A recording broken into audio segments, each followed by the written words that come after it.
Thank you, Andrea. That was beautiful, as usual. And it's the fourth Sunday in January. And as our tradition, it's an old time tradition back in our movement. In January, we talk about the basics of the science of mind. And basically, our philosophy is not so basic and simplistic. It's really life changing, it's empowering, it's transformational in my point of view.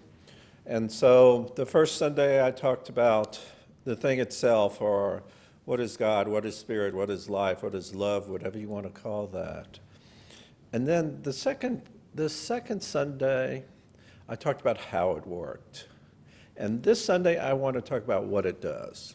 But before I start, Ernest Holmes, the founder of the science of mind philosophy, did his work pretty much from around the 1920s to the 1960s, when he made his transition and left the planet.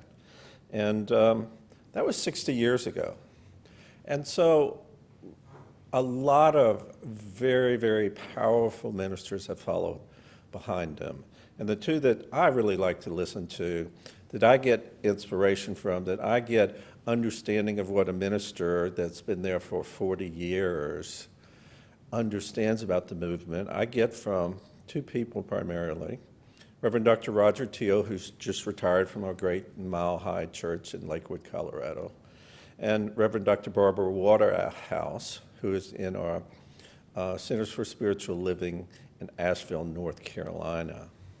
And those are two powerful people, and like I say, I like to listen to the way they phrase it from years and years of experience, and I gain a lot by it, both in inspiration and understanding myself. So anyway, a big shout out to both of them. So what I'm going to ask you today over and over again, at least 2 or 3 times, what is it you plan to do with your one wild and precious life? What is it you plan to do with your life? And where science of mind comes into that is science of mind opens up this possibility of what we can do. It definitely opens up this possibility of what we can do. It sort of gives us a gift of spiritual common sense. So sometimes, in my opinion, it dissolves out this sometimes worn out dogma and haunting superstitions that have bothered some of us from some of the other places of worship, is that we believe in practical spirituality. And I want to give you 3 keys to this. The first one I just mentioned is the gift of spiritual common sense. It gives us a clearer truth that we can work in our practical lives. And John, could I get my first Ernest Holmes quote? And this is Ernest Holmes, probably as close to a rant as you'll ever hear from Ernest Holmes. It goes like this: practically all the human race is hypnotized into thinking whatever it is told to think. We are so bound by suggestions and hypnotized by false belief, we become tangled by the chaotic thinking of the world that we become confused and are not ourselves.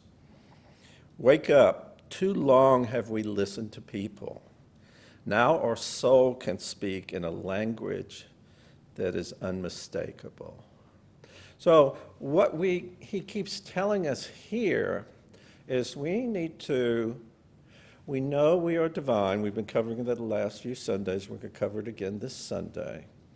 We know we are divine from the moment we came into this experience, but we're always at choice. And what he's telling us here is stop listening to other people and listening to your soul, and let that divinity inside of you speak the word that you want to experience. So we have these principles and practices that we love to follow, and that's why we love to go to our classes, because when we do our classes, we get more and more into it. And that leads us to the second key on what it does. It gives us the tools to make ourselves into a greater yet to be. And it gives us the practical tools. John, could you give me my second slide? This is from our favorite person, one of my favorite people, Ralph Waldo Emerson. And he says this about spirituality. He says, when we have broken with our God of tradition and ceased from our God of rhetoric, then may God fire our hearts with his presence. So when we're getting out of the dogma and getting out of the reinterpretation upon reinterpretation, and we're making practical use of this, things start to click. So the second key is we're provided the tools and practices to experience these truths, to help us renovate our lives. Because the beauty of it is they're all scientific. They are principles that we can put to work, absolutely. And next week we're going to talk about our powerful tool called affirmative prayer. But what I'm inviting you to do is take the classes, learn this stuff, test it, and then prove to yourself by your own results that you know that it works. Absolutely, that you know that it works. And John, could you give me my next quote, please? And Ernest Holmes tells us again, what the world needs now is spiritual conviction followed by spiritual experience.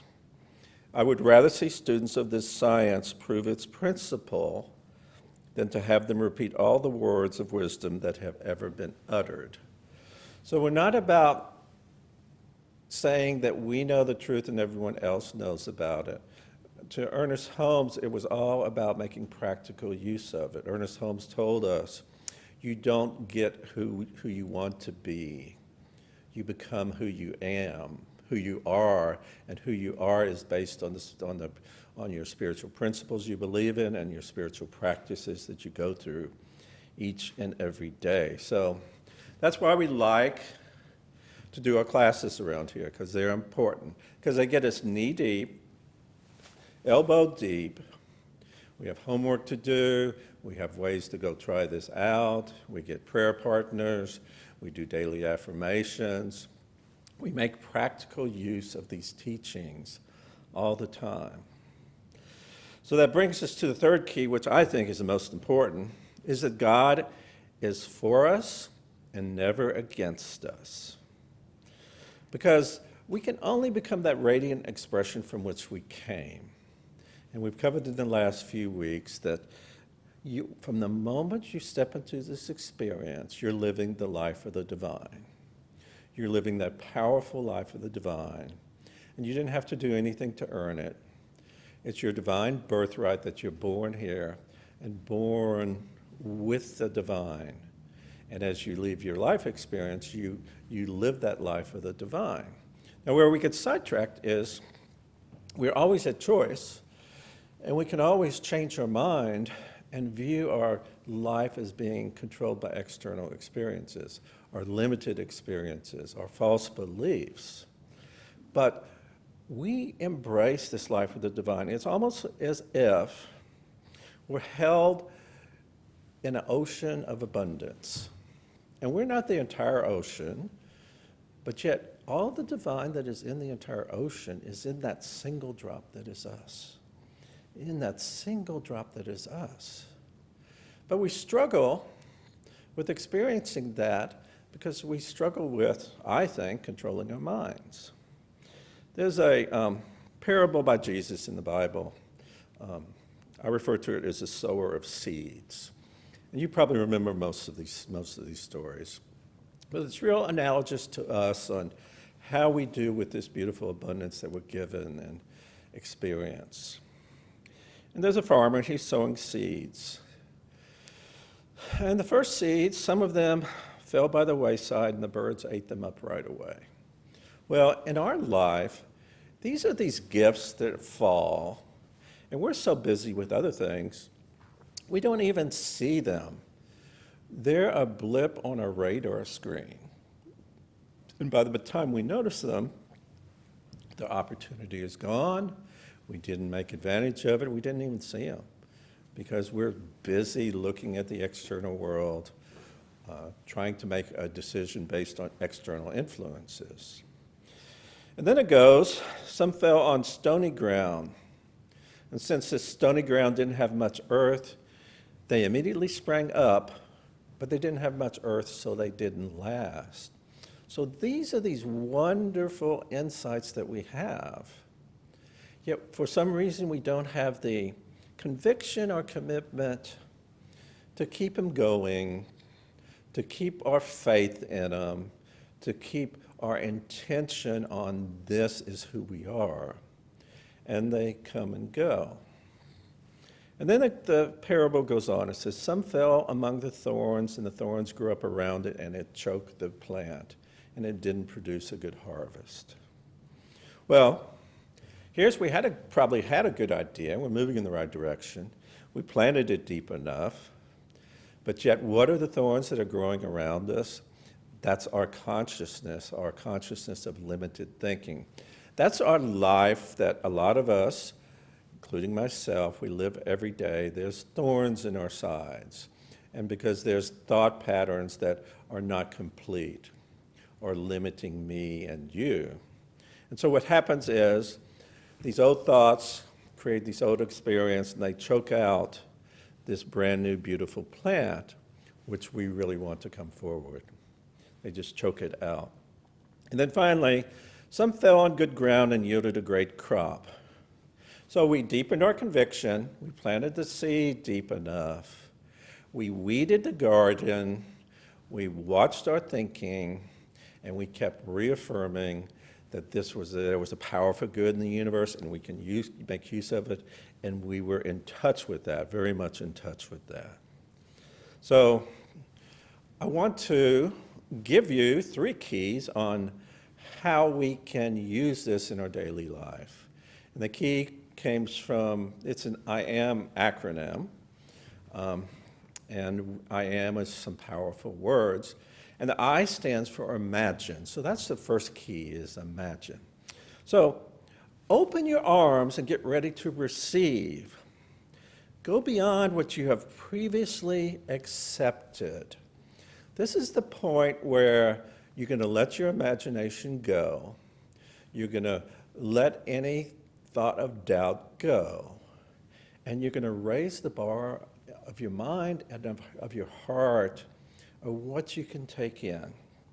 And so, John, can I get my next slide here? And this is Ernest Holmes affirming this for us. He says, you exist in divine feeling. Fire and imagination and creativity may be expressed through you.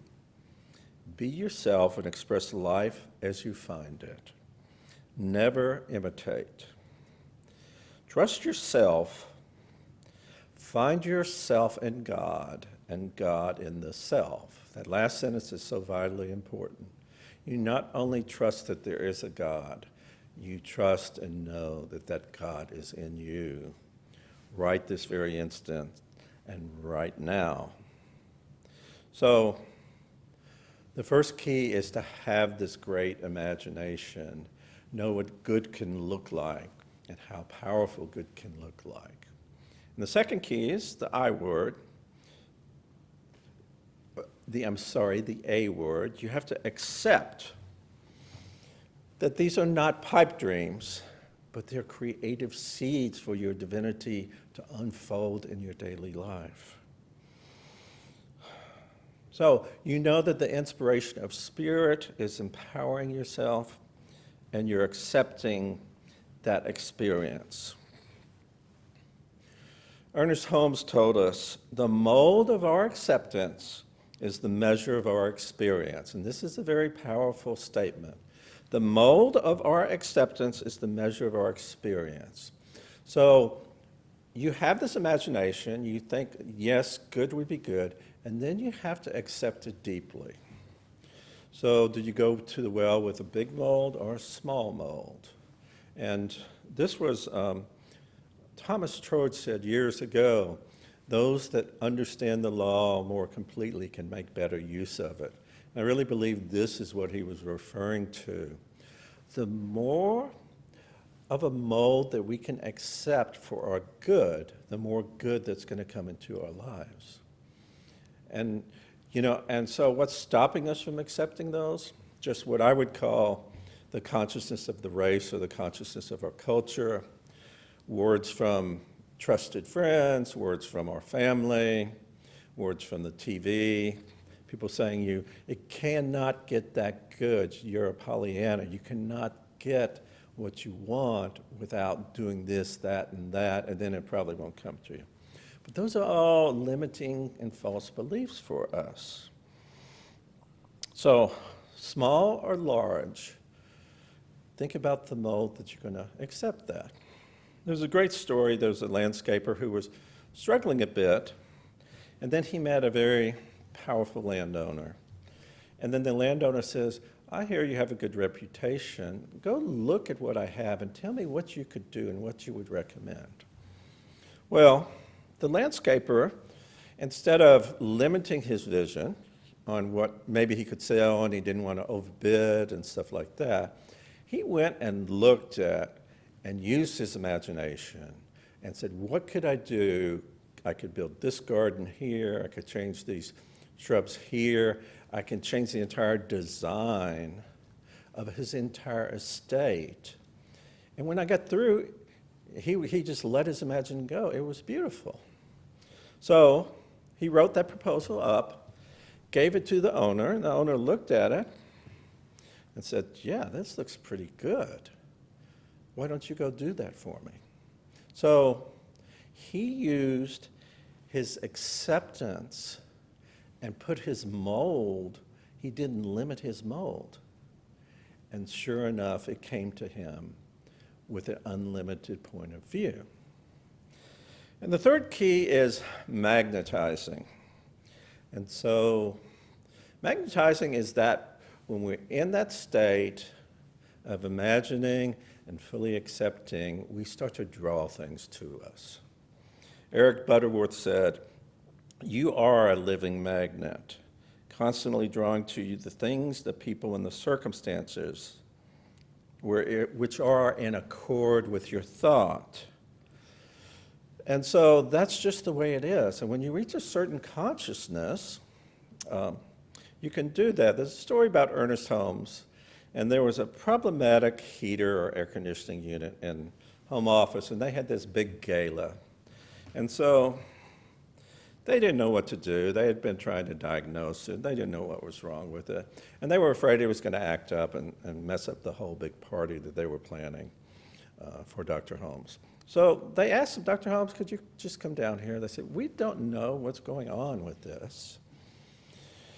And Dr. Holmes, as he was prone to do, went into speaking prayer. And he says, God, he says, you and I have done some really good things in life. You have blessed me that I've talked in front of thousands of people, and they love the Science of Mind philosophy. We have built this huge institute called the Science of Mind, and it's working very well. And so this is a little minor thing. All I want to say to you today, God, is this is Ernest Holmes, and I know what's going to happen. And so my question to you is, have that faith that Ernest had. Take that when you wake up in the morning, instead of whatever prayer you're doing, say to however you view God or Spirit, saying, this is my name, and my expectations of the day is fabulous. I'm going to use my imagination. I'm going to accept the beauty and power of who I am. And I'm actually going to draw what I need to me. Use that mentality. Use that prayer, because that's the I am that is you. It's absolutely you. So I'll ask you again the question I started asking you. What is it you want to do with your wild and your precious life? And I hope you'll go forward and use some of these principles and bring that power and presence of the divine, which you absolutely are right now, into your life. God bless you, and I love you.